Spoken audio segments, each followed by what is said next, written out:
Alors une expérience aléatoire, on sait tout ce que c'est.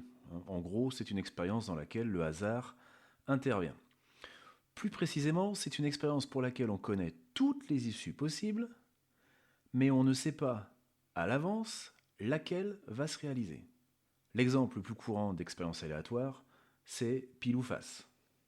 Quand je lance une pièce, je sais que soit pile, soit face va sortir, mais je ne sais pas à l'avance qui va sortir. On a aussi la même chose avec un dé. 6 issues qui correspondent aux 6 faces du dé. On aurait pu s'arrêter là, mais il aurait manqué quelque chose. En effet, les jeux de hasard, depuis qu'ils existent, sont associés aux jeux d'argent. Tant la possibilité que l'incertitude du gain rende le jeu excitant, voire addictif.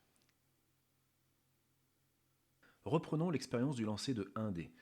Au lieu de considérer uniquement les résultats de l'expérience, pour rappel, c'est ce qu'on appelle l'univers, les issues possibles, 1, 2, 3, 4, 5 ou 6, cet univers qu'on appelle oméga, on pourrait associer un gain, par exemple, de 2 euros pour les issues 5 et 6. Si je tombe sur 5 ou sur 6, je gagne 2 euros. Et un gain de moins 1 euro, si vous préférez une perte de 1 euro, si on tombe sur les autres issues 1, 2, 3 ou 4. On crée alors une fonction qu'on va appeler x, qui va de l'univers dans l'ensemble des réels, et qui, à tout résultat de l'expérience aléatoire, associe une valeur réelle, ce qu'on va appeler le gain. Cette fonction x, on va lui donner un nom, c'est ce qu'on va appeler variable aléatoire, et c'est ce qu'on va étudier dans cette vidéo. Comment fonctionne une variable aléatoire et à quoi ça peut servir. Reprenons notre jeu de dés maintenant. Et admettons qu'après le premier lancer, vous ayez perdu 1 euro. Ce qui d'ailleurs a 2 chances sur 3 de se produire.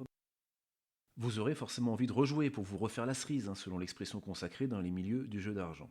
Et vous serez alors amené à vous poser la question suivante. Et si je joue un grand nombre de fois, est-ce que les gains vont être à mon avantage ou à mon désavantage? Et plus simplement, est-ce que j'ai intérêt à continuer à jouer ou pas? Cette question nous amènera à découvrir la notion d'espérance mathématique, qui n'est ni plus ni moins que le gain moyen qu'on peut espérer. Découvrons maintenant cette notion de variable aléatoire au travers d'un exemple concret.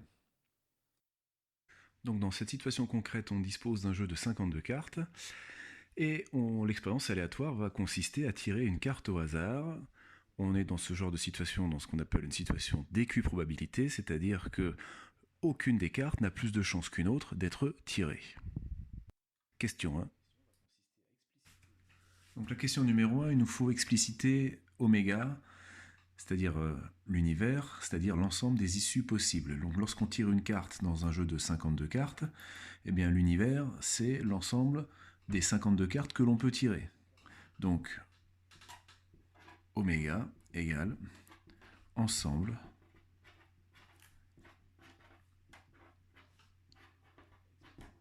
des 52 cartes que l'on peut tirer. Je vais donc avoir un cardinal de oméga. Le cardinal, je rappelle, c'est l'ensemble des éléments de oméga. Et ce cardinal, il est donc égal à 52, puisqu'il y a 52 cartes possibles.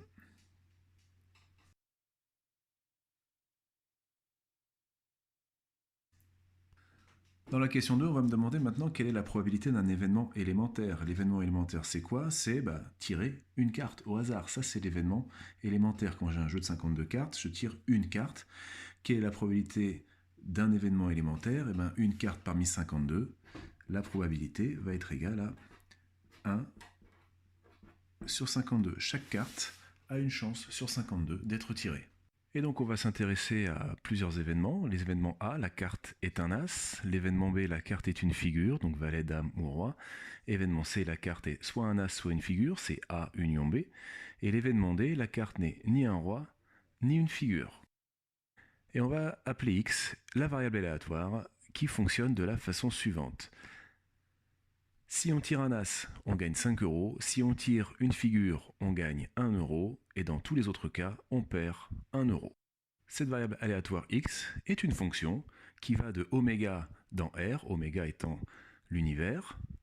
Et on va donc calculer les images par x des événements suivants, 8 de cœur, roi de pique et as de trèfle.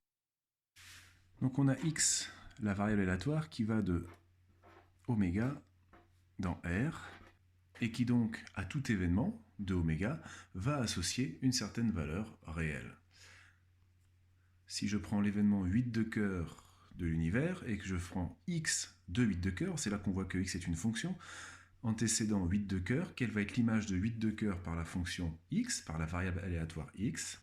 Eh bien, d'après le tableau des gains qui nous est donné, le 8 de cœur, ça va nous faire perdre 1 euro. Donc ici, x de 8 de cœur, c'est ce qui fait moins 1, puisque un 8 de cœur me fait perdre 1 euro. Si je veux maintenant l'image de roi de pique par la variable aléatoire x, roi de pique fait partie donc des figures, et une figure, on a vu que ça nous rapportait 1 euro, donc x de roi de pique, ça nous fait 1 euro en plus 1. Tirer un as, quelle que soit sa couleur, trèfle ou autre chose, ça rapporte 5 euros. Donc l'image de as de trèfle par la variable aléatoire x, ce sera plus 5, puisque c'est un gain de 5 euros. Maintenant qu'on a un petit peu mieux compris le fonctionnement de la variable aléatoire x, on va noter l'événement x égale 5, l'événement qui correspond à un gain de 5 euros. Calculer la probabilité que x soit égal à 5. On voit donc que les trois valeurs que peut prendre la variable aléatoire x, c'est moins 1, 1 ou 5. À partir de maintenant, l'événement un gain de 5 euros sera noté de la façon suivante, x égale 5, c'est ce qu'il raconte. Ce qui va nous permettre de calculer la probabilité que x soit égal à 5. Mais cette probabilité que x soit égal à 5, c'est égal à la probabilité de tirer un as, puisque ce sont les as qui me rapportent 5 euros. Or, des as, il y en a combien dans un jeu de 52 cartes? Eh bien, il y en a 4, sur un total de 52 cartes. Donc la probabilité d'avoir un gain de 5 euros est de 4 chances sur 52, ce qui fait une chance sur 13, puisque 4 fois 13, ça fait 52. Et le tableau qui va contenir donc en première ligne toutes les valeurs possibles que prend la variable x et en deuxième ligne les probabilités associées à ces valeurs est ce qu'on appelle la loi de probabilité de la variable aléatoire x. Et donc pour remplir le tableau suivant, on va pouvoir faire la même chose avec les autres valeurs possibles de la variable aléatoire x. X peut être égal à 5, peut être égal à 1, peut être égal à moins 1. La probabilité que la variable aléatoire x soit égale à 5, cette probabilité elle est de 4 sur 52. Pour que la variable aléatoire soit égale à 1, pour qu'elle nous fasse gagner 1 euro, il faut qu'on tire une figure. Alors il faut se demander, il y a combien de figures dans un jeu de 52 cartes? C'est quoi une figure? C'est un valet, c'est une dame ou c'est un roi? Il y en a 4 de chaque, ce qui fait 3 fois 4, 12, 12 chances sur 52. Et toutes les autres cartes me font perdre 1 euro. Alors toutes les autres cartes, c'est quoi toutes les autres cartes? Ce sont les cartes qui vont de 2 jusqu'à 10. On ne va pas partir de 1 puisque 1 c'est l'as. Et les l'as nous fait gagner 5 euros. De 2 à 10, ça fait 9 cartes. Multiplié par 4 couleurs, 4 fois 9, ça fait 36 chances sur 52.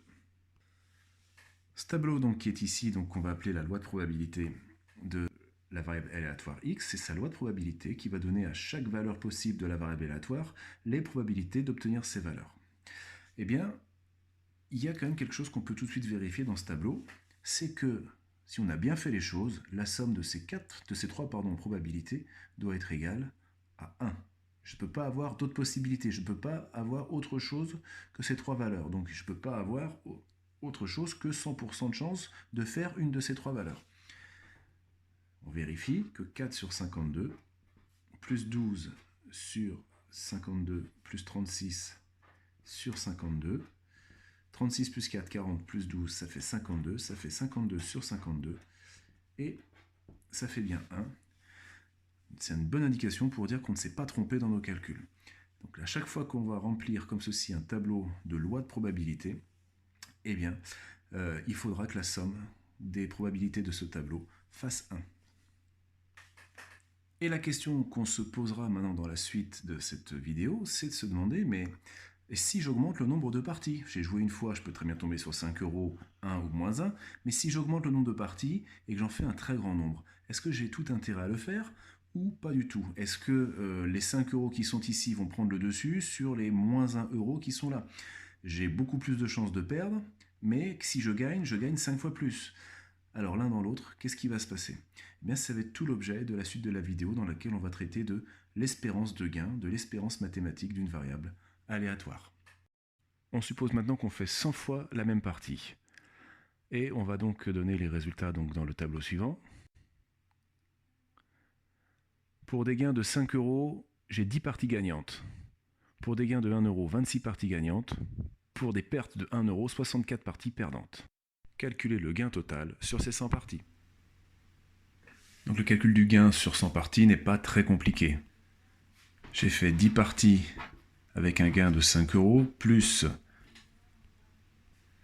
26 parties avec un gain de 1 euro, plus 64 parties avec un gain de moins 1 euro. Ce qui fait donc 12 euros de gagné sur 100 parties. Pour trouver le gain moyen par partie, pas très compliqué, puisque j'ai fait 100 parties et que j'ai gagné 12 euros sur ces 100 parties. J'ai donc gagné en moyenne par partie 12 euros divisé par le nombre de parties égale 0,12, ce qui me fait 12 centimes par partie. On va maintenant rajouter une ligne à ce tableau des gains. C'est la ligne des fréquences. C'est-à-dire que si j'ai 10 parties gagnantes sur un total de 100, ça fait 10% de parties gagnantes à 5 euros, 26% de parties gagnantes à 1 euro et 64% de parties perdantes. Alors, pour recalculer le gain moyen à l'aide des fréquences, je vais faire un calcul de moyenne classique, c'est-à-dire que je vais multiplier chaque valeur par son coefficient. J'ai 5 euros avec une fréquence de 0,1 plus, ou si vous préférez coefficient 0,1, plus 1 euro coefficient 0,26 et plus moins 1 euro coefficient 0,64. Le tout divisé par la somme des coefficients, c'est-à-dire 0,1 plus 0,26 plus 0,64, c'est-à-dire la somme des fréquences. Mais la somme des fréquences, combien elle vaut? Mais la somme des fréquences, elle vaut 1. Donc, ce qui revient simplement à calculer ce que vaut le numérateur. Et 5 fois 0,1 plus 1 fois 0,26 moins 0,64, eh bien, on retombe bien directement sur 0,12, c'est-à-dire 12 centimes de gain moyen par partie. Ce qui est intéressant à comprendre, c'est que pour faire le calcul du gain moyen sur 100 parties, il suffit de multiplier chaque possibilité par la fréquence qui lui est associée. 5 fois 0,1 plus 1 fois 0,26 moins 1 fois 0,64, ça fait 0,12.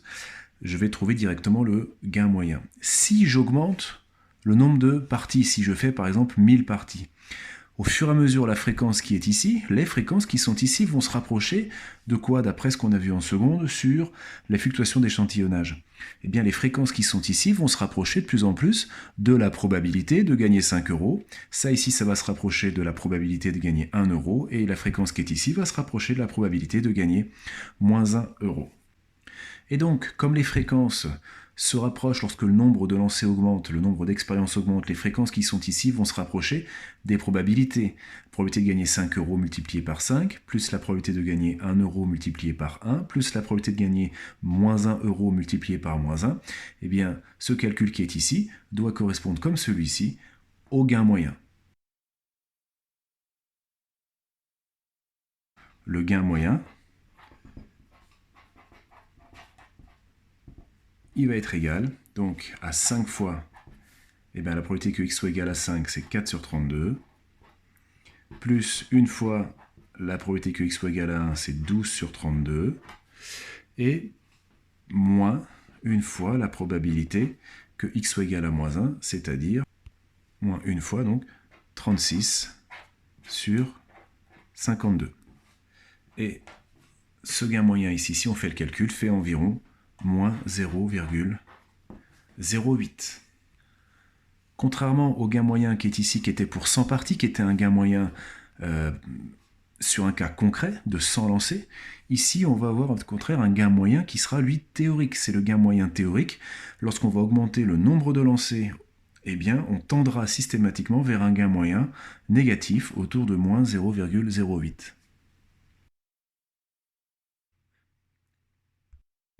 Ce qui nous amène à la définition suivante. Le gain moyen est ce qu'on appelle l'espérance de x, l'espérance de la variable aléatoire x. Et plus généralement, elle se calcule de la façon suivante. L'espérance de x, c'est x1 multiplié par la probabilité que x soit égal à x1 plus x2 multiplié par la probabilité que x soit égal à x2 plus, 3 petits points, xn fois la probabilité que x soit égal à xn. Ça, c'est dans le cas où la variable aléatoire peut prendre n valeurs. Ici, si dans notre cas particulier à nous, l'espérance de x c'est 5 fois 4 sur 52, p de x égale 5, plus 1 fois 12 sur 52, p de x égale 1, moins 1 fois p de x égale moins 1, c'est-à-dire 36 sur 52. Ce qui donne ce calcul, et on retrouve bien moins 0,08.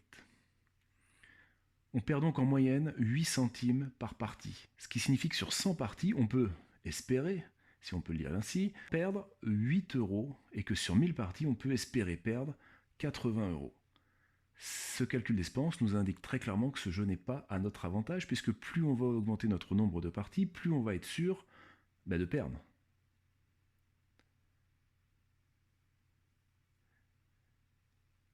Remarque, pour faire ce genre de calcul, on a utilisé une propriété de l'espérance qu'on appelle la linéarité de l'espérance. C'est-à-dire que l'espérance de n fois une certaine variable aléatoire, c'est n fois l'espérance de la variable aléatoire. Ici, si moins 0,08 c'est l'espérance de x, moins 8 c'est l'espérance de 100x, et moins 80 c'est l'espérance de 1000x quand on fait 1000 parties. Cette formule encadrée est celle qu'il faut retenir, qui permet de calculer l'espérance, c'est-à-dire le gain moyen. À retenir, une variable aléatoire x. C'est avant tout une fonction de oméga dans R, où oméga est l'univers des possibles. Il faut savoir trouver pour une variable aléatoire x ce qu'on appelle la loi de probabilité, c'est-à-dire remplir le tableau que voici avec les différentes valeurs que la variable peut prendre et la probabilité de chacune de ces valeurs, en se rappelant que la somme des probabilités doit valoir 1. Et on doit aussi savoir calculer l'espérance de cette valeur, c'est-à-dire le gain moyen. C'est la somme pour i allant de 1 jusqu'à n des xi fois p de x égale xi. Notation, le petit sigma que vous voyez ici qui veut dire somme. Somme pour i allant de 1 jusqu'à n. C'est une façon réduite d'écrire tout ce qu'on a écrit tout à l'heure avec des pointillés.